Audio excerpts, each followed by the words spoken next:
Quanta luz nesse ambiente descendo sobre nós, vibrando em nossa mente. Quanta luz, quando assim em prece, como a alma cresce aos olhos de Jesus.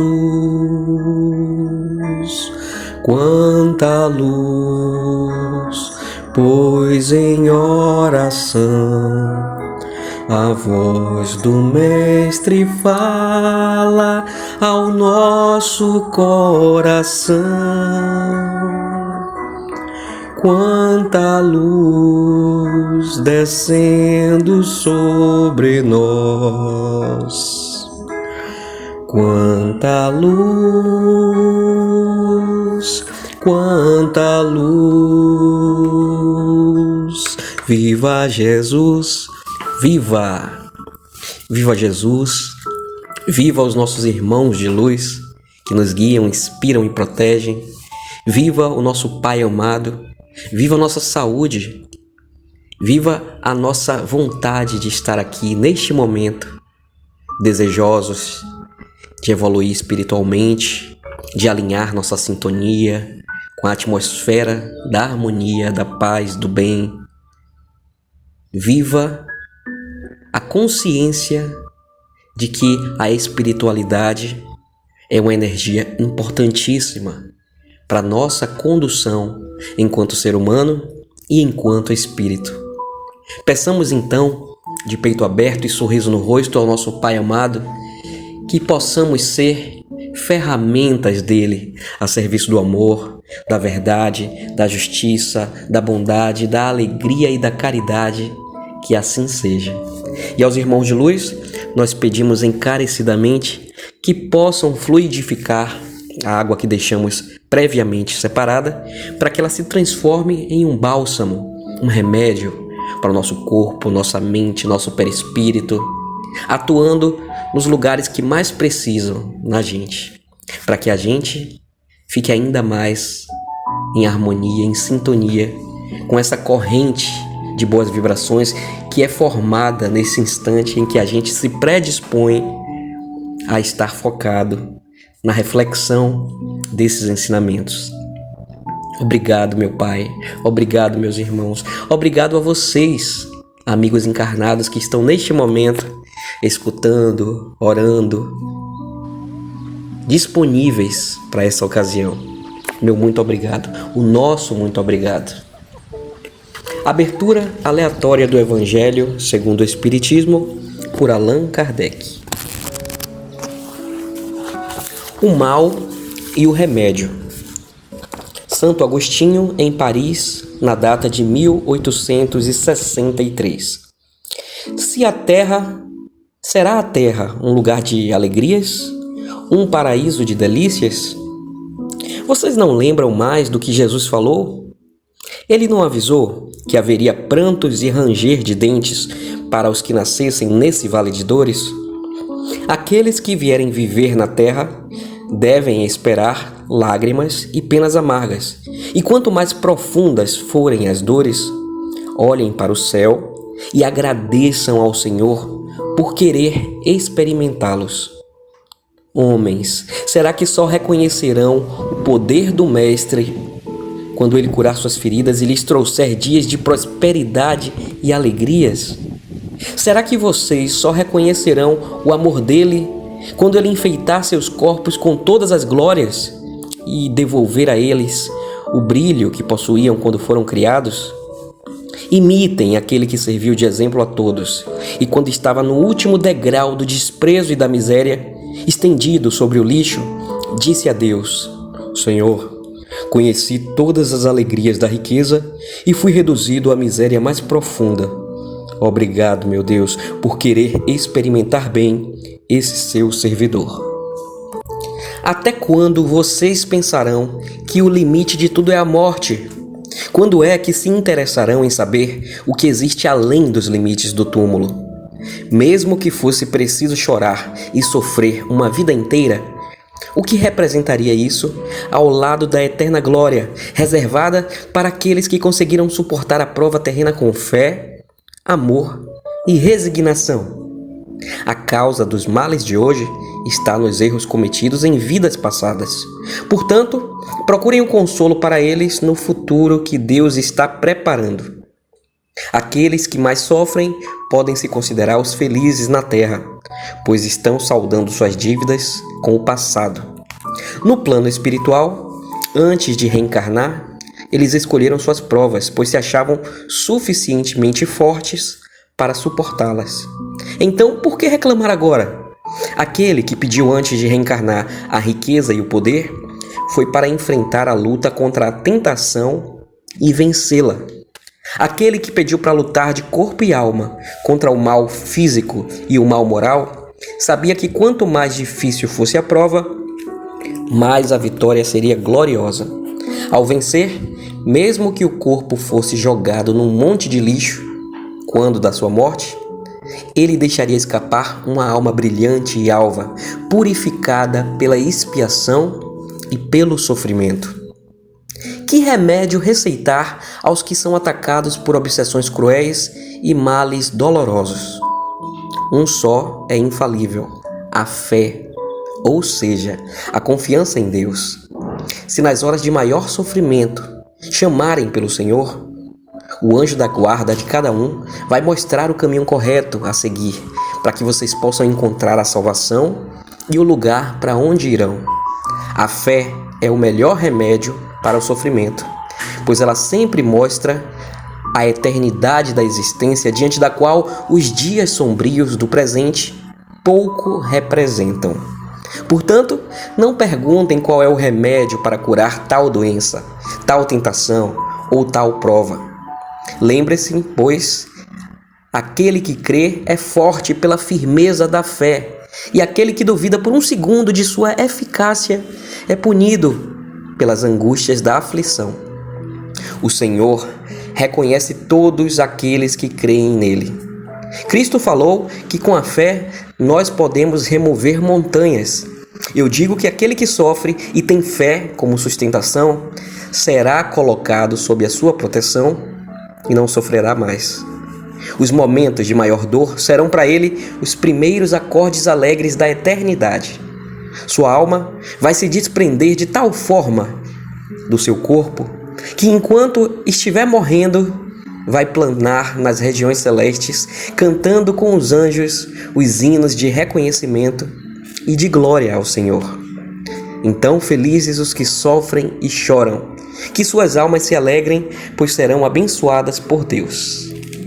Olha só, meus irmãos, ainda ontem veio uma passagem que não foi de Santo Agostinho, porém muito parecida com essa, inclusive a minha reflexão também. E eu falava que tudo o que nos acontece aqui neste mundo, por mais que a gente, às vezes, em momentos de cegueira e de raiva, a gente se pegue se sentindo injustiçado, achando que não merece tanto sofrimento, quase sempre foram provas e provações que nós escolhemos lá atrás, ainda no plano espiritual, antes de reencarnar, e que a gente achava que daria conta. E se a gente achava, é porque a gente pode dar conta. E hoje essa passagem de Santo Agostinho vem falar mais uma vez sobre isso, sobre as adversidades e sobre como a fé é o remédio maior para esses momentos de adversidades. Quando a provação parece muito difícil, daquelas que a gente pensa que não vai conseguir suportar, quando a gente se veste de fé, quando a gente alimenta o nosso peito, nossa alma, com a certeza de que Deus está conosco, de que os irmãos de luz nos amparam e de que aquilo ali é importante para que em novas páginas da nossa história a gente consiga seguir mais leve, cumprindo nossas missões e quitando as nossas dívidas adquiridas por atitudes, pensamentos e colocações errôneas nessa e em vidas passadas, a gente vai conseguindo suportar essa trilha. E por incrível que pareça, as nossas dores vão suavizando, meus irmãos, por maiores que sejam as provações. Portanto, a lição de hoje é essa, o dever de casa é esse. Como é que a fé mora em meu coração? Ela só existe nos momentos em que eu estou muito desesperado e já não sei mais ao que ou a quem recorrer. Aí eu volto a minha atenção, meu corpo, minha harmonia para a fé? Ou a fé está comigo em todas as situações que eu vivo? Quando eu estou desesperado, eu coloco aquela situação nas mãos de Deus. Pai, tá difícil, Pai. Tá muito difícil suportar essa prova, mas eu sei que eu não tô só. Portanto, dai-me forças, Pai. Dai-me forças para respirar, olhar para cima e seguir em frente, cumprindo mais um dia. E que no dia de amanhã eu consiga ser mais forte do que eu fui hoje. E que no dia de amanhã, por maior que seja a prova, eu consiga resistir, eu consiga levantar e ainda sorrir para Ti, Pai. Mesmo com lágrimas em meus olhos, mesmo com dor em meu peito, eu consiga entender com gratidão que aquela provação, ela é importante para o meu crescimento. E assim, meus irmãos, claro que não da boca para fora, não é a frase bonita que vai fazer com que as coisas melhores. A frase bonita vem porque o peito está bonito. Então, a gente precisa deixar o nosso peito diariamente mais bonito, mais florido, mais forte, forte de fé, forte da certeza absoluta que o nosso caminho, a nossa história não está acabando, tem muito pela frente ainda. E se tem muito pela frente, muita coisa pode acontecer, principalmente as coisas boas. Lembremos que depois da tempestade sempre vem o arco-íris. Então, quando o dia estiver cinza, frio e tenebroso, que a gente lembre que haverá o dia colorido, quente e harmonioso mais lá na frente. Então é preciso suportarmos. E como dizia o Saint-Exupéry, um escritor, o criador do Pequeno Príncipe, inclusive nesse mesmo livro, Pequeno Príncipe, há uma citação em que ele diz: é preciso que a gente suporte uma ou duas lagartas para que a gente possa ver no futuro a rosa crescer bonita. Isso é uma parábola para as nossas vidas. É preciso que a gente suporte as adversidades para que lá na frente a nossa vida, que é uma flor, ela desabroche, ela perfume tudo e todos à sua volta. Então, meus irmãos, não temamos as nossas tempestades. Não vamos desistir, não vamos entregar os pontos. Que a nossa fé nos dê coragem e que a nossa coragem seja sempre um farol, mostrando ali na frente, em pontos luminosos, o caminho a que temos que seguir. Não estamos sozinhos, lembrem-se sempre disso.